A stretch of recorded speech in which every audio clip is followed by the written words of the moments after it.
20년 G2 국가로 지목된 대한민국. 인류 역사의 중심이 되는 순간이 왔습니다.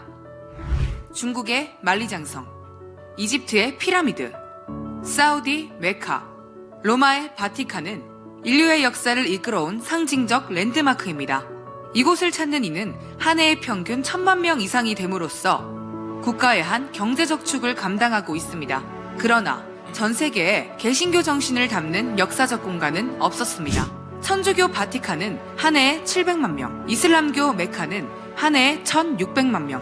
그렇다면 전 세계에 가장 많은 신도를 보유하고 있는 개신교는 수많은 교단과 수많은 교섭단체, 그리고 선교단체 등 여러 단체들이 모여 세미나 및 집회를 연다면 그 어떤 종교보다 더 많은 인구가 몰리게 될 것입니다.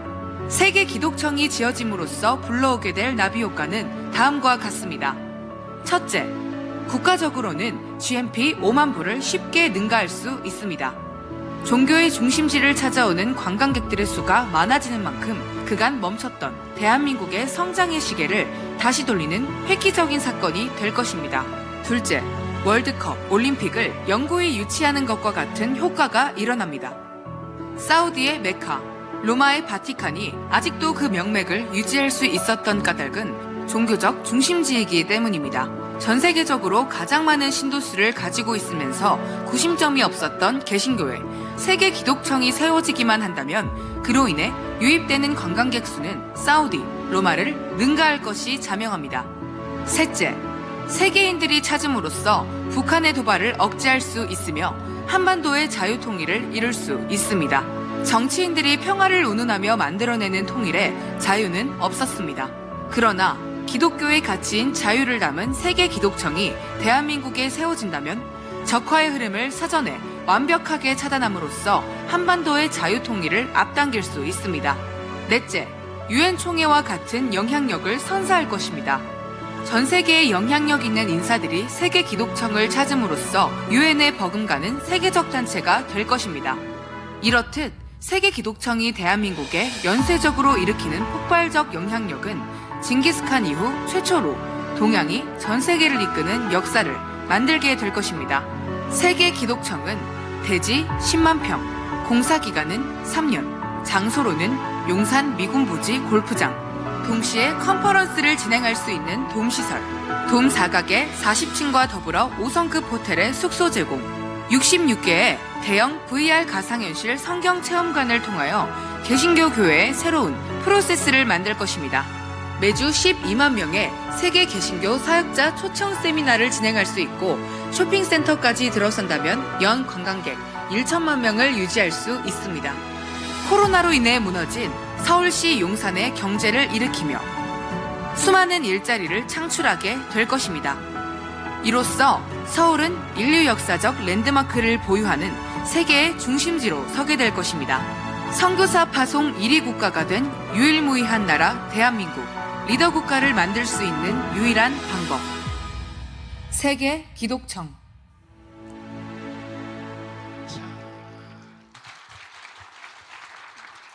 제가 한 2년 전에 목사님께서 저를 부르셔서 요한계시록에 나오는 거룩한 성 새 예루살렘에 대해서 잠깐 말씀을 하시면서 세계 기독청에 대해서 컨셉을 좀 말씀해 주셨는데, 제가 그 당시를 회고해서 잠깐 말씀드리면 이 그림이 어떻게 나왔는지를 여러분들께서 좀 아실 필요가 있을 것 같아요. 그래서 좀 말씀드리겠습니다.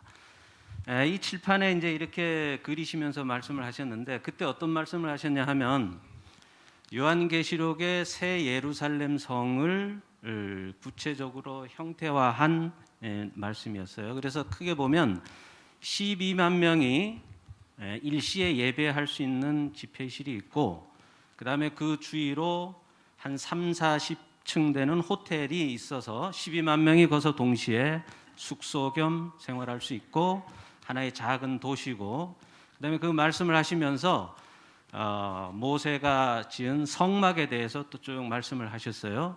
그리고 저보고 한번 그림을 그려보라 이렇게 말씀을 하셨거든요. 제가 멘붕이 왔죠, 그 당시에. 그 말씀을 이제 암호 해독하는 거 있죠? 왜 암호 해독하는 거?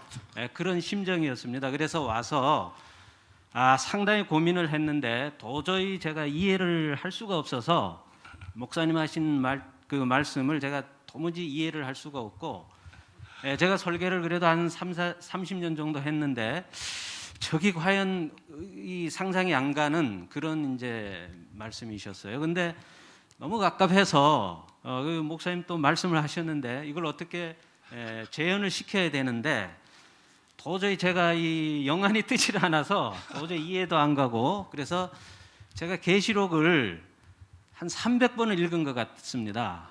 그게 어떻게 읽었냐면, 여러분 하루에 세 번 보면 이 계시록은 이 짧아요. 맞아. 그러니까 하루에 아침, 점심, 저녁에서 3번 읽고 토요일하고 주일날 조금 더 읽으면 일주일에 한 20번 읽거든요. 3번 읽으면 3, 7에 20일이잖아요.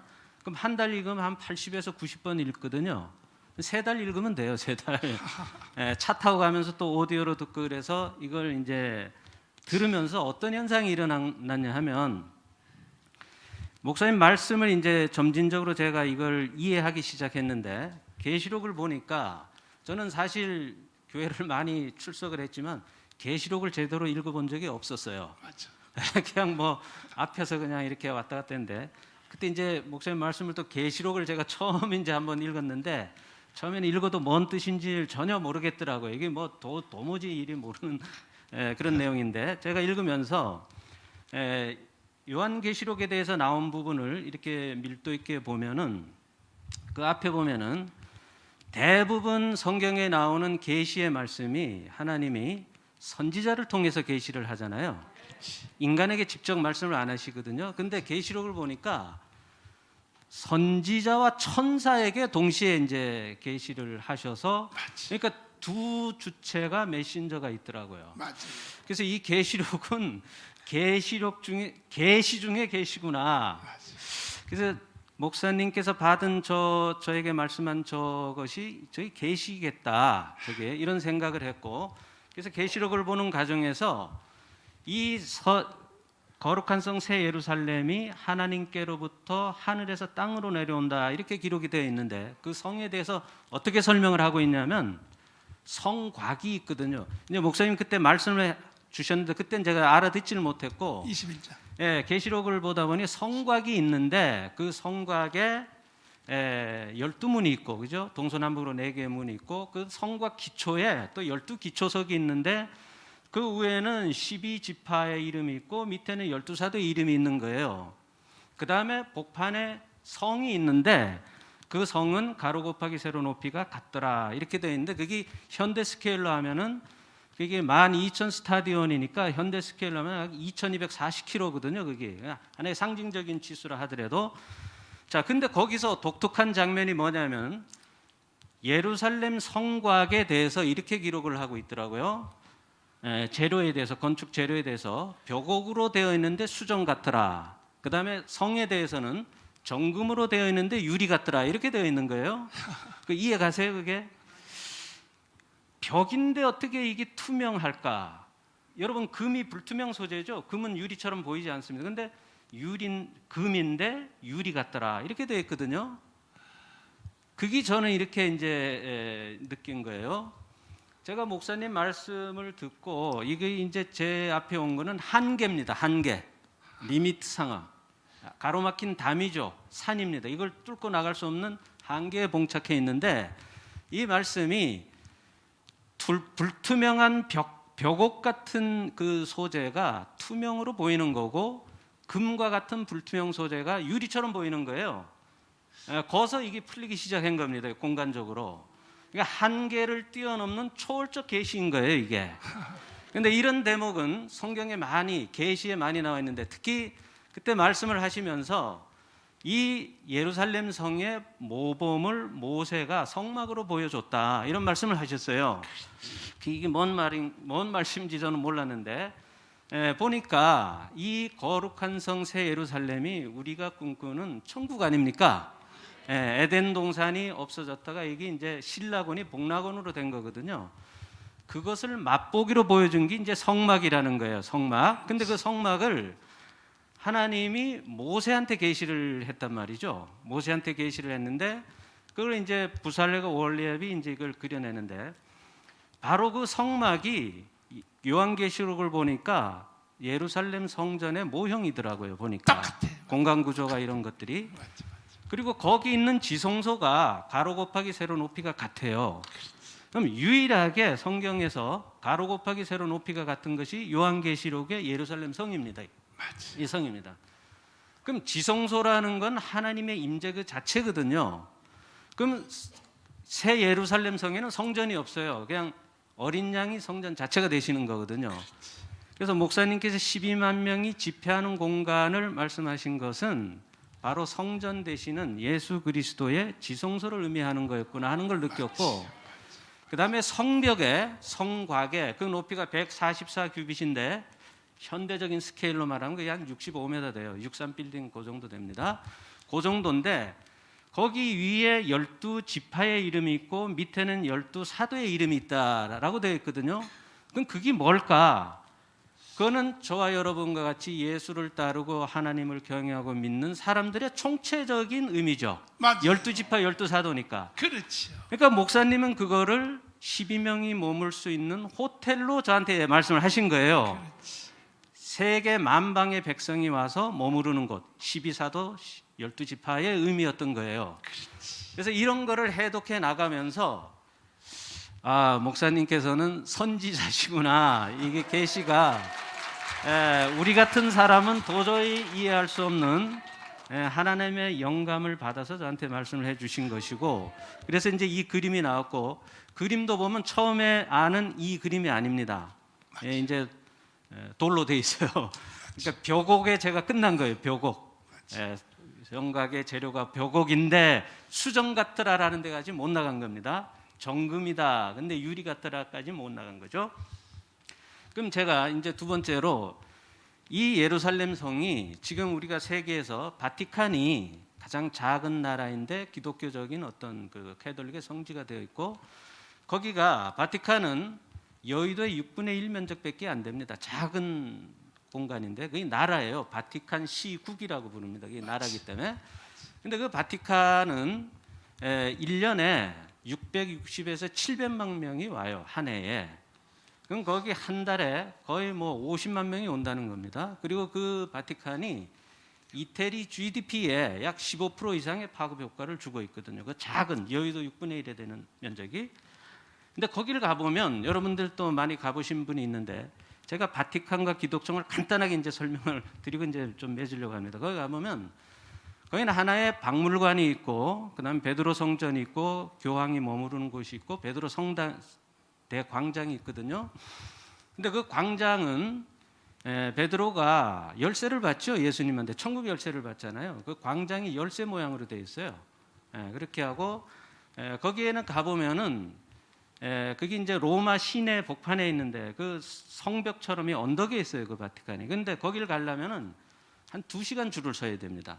둘도 한 5m 폭도 안 되는데 쭉 서야 되고, 거길 지하로 해서 지상으로 올라가게 만들어 놨어요. 그러면은 거기에 이제 박물관, 바티칸 박물관이 세계 3대 박물관 중에 하나입니다. 거기 르네상스 시대에 뭐 미켈란젤로를 비롯해서 이런 유명 작가들의 이제 작품이 전시되어 있고, 거길 쭉 내려가면은 시스타나 성당이 있고 베드로 성당이 있고 그다음에 광장이에요. 그 내용이 전부 다입니다. 근데 이 폭이 한 6m에서 한 7m 정도밖에 안 되는 데를 한 달에, 예를 들어서 한 달에 한 3만 명 정도가 동시에 모인다고 하면, 여러분들 가보셨지만 거기 한 바퀴 돌려면 사람에 그냥 밀려서 홍수처럼 떠다니거든요. 그러니까 뭘 볼 수가 없어요. 그러니까 너무 그건 뭐 제대로 볼 수가 없고, 거기 클라이막스가 이제 시스타나 성당인데 거기가 이제 그 교황 선출하는 그 곳이거든요. 거기가. 그래서 콘클레바 뭐 이런 이제 이름을 가진. 근데 거기를 가보면 이 천정에 미켈란젤로가 천장화를 그려놨어요. 그리고 앞에는 이제 최후의 심판의 그림이 있는데, 그걸 보려고 여기 들어오면 그 크기가 길이가 44m 정도 되고, 시스테나 성당이 크기가 한 44m, 폭이 한 15m 되거든요. 거의 우리 사랑제일교회 요 정도 스케일입니다. 가보면은. 그런데 이걸 천정을 보는데 사람이 막혀서 가지를 못해요. 근데 이걸 왜 제가 말씀드리냐면, 세계 기독청은 거기에 비하면은 이 비교가 안 됩니다. 이거는 세계 기독청은 이제 이 실시 설계가 이제 들어가면은 세계 한 20위권 내, 15권 내에 드는 세계 아주 그 글로벌 설계 회사가 저희하고 이제 컨소시엄을 해서 이제 이걸 구현해 놔야 됩니다. 구현해 놔야 되고, 이 세계 기독청은 유비쿼터스 시티입니다. 맞죠. 유비쿼터스는 사실 신학적인 용어거든요. 하나님이 언제 어디서든지 모든 시간 내에 편만하게 존재하신다. 그게 유비쿼터스예요. 세계 기독청이 물론 하나님이 어느 곳에든지 every time everywhere죠. 어느 곳에든지 항상 하나님이 편만하신 곳이지만, 이것이 이제 테크놀로지와 결합을 해버리면 모든 것이 인텔리전트화 됩니다. 여기 호텔이나 이런 것도 인텔리전트화 되고, 모든 예약 시스템, 모든 정보, 공연이나 예배 모든 것들이 자동화 시스템으로 되어 있고, 인천국제공항에서 내리면은 예를 들어서 이 기독청까지 오면은 여기서 가고 올 때에 공항 터미널이 있어서 여기서 체크아웃이 다 되고 그냥 타기만 하면 돼요. 모든 것이 전자동화되고, 그다음에 이 그 바티칸에 가면 이 프레스코화로 다 그려가지고 이러는데, 여기는 바티칸이 3대 박물관이라면 기독청은 이제 세계 최고의 박물관이 여기 이제 들어가 있어서, 여기에서는 예수 생애 전시관, 세계 기독교 전시관, 그다음에 유물 박물관, 그다음에 이 복판에 이게 뚫린 것은 성서 식물원, 이런 것들이 어우러져 있고, 이 밑에는 세계 각국의 교회, 영국 교회, 미국 교회, 한국 교회, 뭐 유럽 교회, 이런 교회들이 예배 드릴 수 있는 지하 공간에 교회들이 있고,